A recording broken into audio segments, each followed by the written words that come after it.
Battle of Armageddon. Isa ito sa napakalaking propesiya na nakasulat sa Biblia na hindi pa po nagaganap. Ang digmaan na ito ay sa pagitan ng mga hari sa mundo o hindi mabilang na mga kasundaluan sa mundo kasama ang demonic forces laban po sa kaharian ng ating Panginoon. This is me, Sangkay Janjan. Huwag niyo pong kalilimutan na isubscribe ang ating channel, i-click ang bell at i-click ang all. At sa mga nanonood po sa Facebook, huwag niyo pong kalilimutan na i-follow ang ating Facebook page para sa mas marami pang video.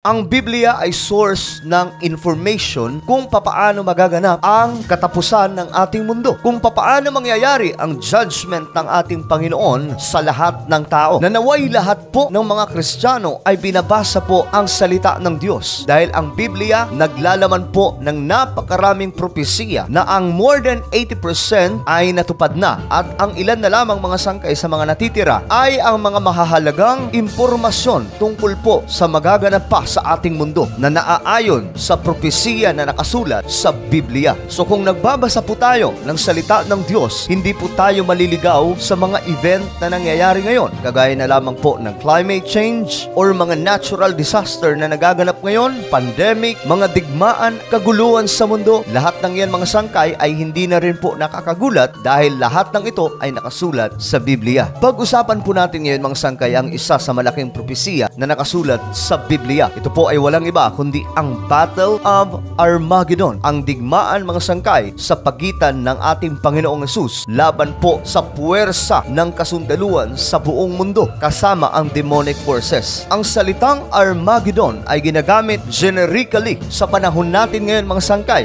sa isang catastrophic conflict o sa mga scientists mga sangkay sinasabi po nila na ito po ay doomsday kapag naganap. Na isa nga po sa pinangangambahan ngayon ay ang ikatlong digmaang pandaigdigan na at any moment ay posibleng mangyari. Subalit mga sangkay, may mga nagsasabi naman po na itong Third World War ay posibleng maganap sa mismong araw ng Battle of Armageddon. Dahil kung magaganap ngayon mga sangkay ang ikatlong digmaang pandaigdigan, napakabigat nito at talagang delikado ito sa lahat ng tao dahil ito po ay magiging isang nuclear war. So may mga iilan na nagsasabi mga sangkay na posibleng araw po maganap ang ikatlong digmaang pandaigdigan sa araw ng Armageddon or Battle of Armageddon na doon po nila magagamit ang lahat ng kanilang mga sekretong weapons against the forces of Jesus Christ. So itong Armageddon ay isa pong widespread destruction sa lahat ng tao dahil magiging matindi ang digmaang ito. Sa Biblia mga sangkay, ang Armageddon ay ang isang paparating na battle sa pagitan ng Diyos at ang forces ng kadiliman. Ang salitang Armageddon mga sangkay ay nagsimula sa Hebrew word na Harmageddon na ang ibig sabihin Mount Megiddo. Sa Revelation chapter 16, mga sangkay klarong ipinakita at inihayag ng salita ng Diyos kung ano ang magiging kaganapan sa ating planeta. Pagkatapos po ibuhos ng ating Panginoon lahat ng mga salot sa mundo bilang kaparusahan sa lahat ng taong hindi sumunod sa Kanya, papasok po ang pang-anim na mangkok na hawak ng isang anghel at ibubuhos sa mundo ayon sa Biblia mga sangkay. At ibinuhos ng ika-anim na anghel ang laman na dala niyang mangkok sa malaking ilog Euphrates. Natuyo ang ilog upang magkaroon ng landas para sa mga haring mula sa silangan. At nakita kong lumalabas mula sa bunganga ng dragon, sa bunganga ng halimaw, at sa bunganga ng huwad na propeta ang tatlong karumaldumal na espiritong mukhang palaka. Ito po yung pagka-describe ni John na nagsulat ng Book of Revelation na kinasihan po ng banal na espiritu ng ating Panginoon para ipakita ang mga paparating pang panahon. So dito mga sangkay, ibinuhos ng ika-anim na anghel ang laman ng kanyang mangkok bilang kautusan mula sa ating Panginoong Diyos. At ang ilog Euphrates ay natuyo. At kung titingnan po natin ngayon ang mga balitaan mga sangkay, marami nga po ang nag-aalala dahil itong napakalaking ilog Euphrates ay dahan-dahan na pong natutuyo. Isa sa rason ngayon mga sangkay ay dahil daw po sa climate change na marami sa mga ilog ay natutuyo na at damay po dito ang Euphrates River. Subalit mga sangkay, kung pagbabasihan po natin ang Biblia, to ay naisulat na noon pa man na ang Euphrates River ay matutuyo nga po pagdating ng panahon bilang paghahanda para magkaroon ng landas ang mga hari mula di umano sa silangan. At dito po sila magmamarcha para labanan ang ating Panginoon, lalong-lalo na po ang bayan ng Diyos na Israel. At sa verse 16, sinabi po dito mga sangkay, at ang mga hari ay tinipon ng Espiritu sa lugar na tinatawag sa wikang Hebreo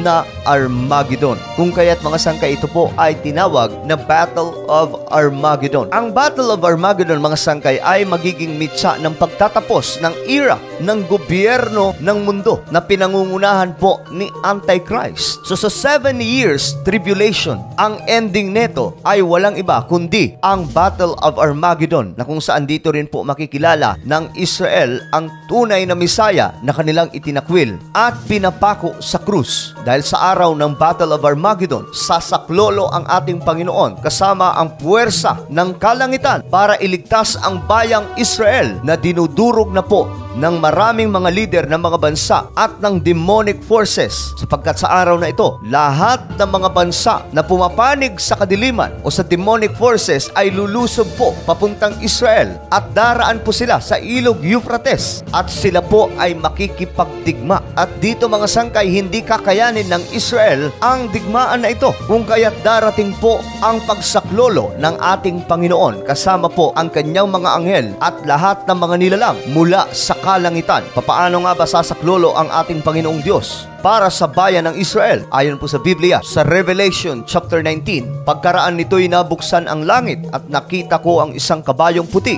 Ang sakay nito'y tinatawag na tapat at totoo, sapagkat matuwid siyang humahatol at makipagdigma. Parang nagliliyab na apoy ang kanyang mga mata at ang kanyang ulo ay mayroong maraming korona. Nakasulat sa kanya ang isang pangalan niya na siya lamang ang nakakaalam ng kahulugan. Basang-basa sa dugo ang kanyang kasuutan at ang tawag sa kanya ay salita ng Diyos. Familiar na familiar mga sangkay.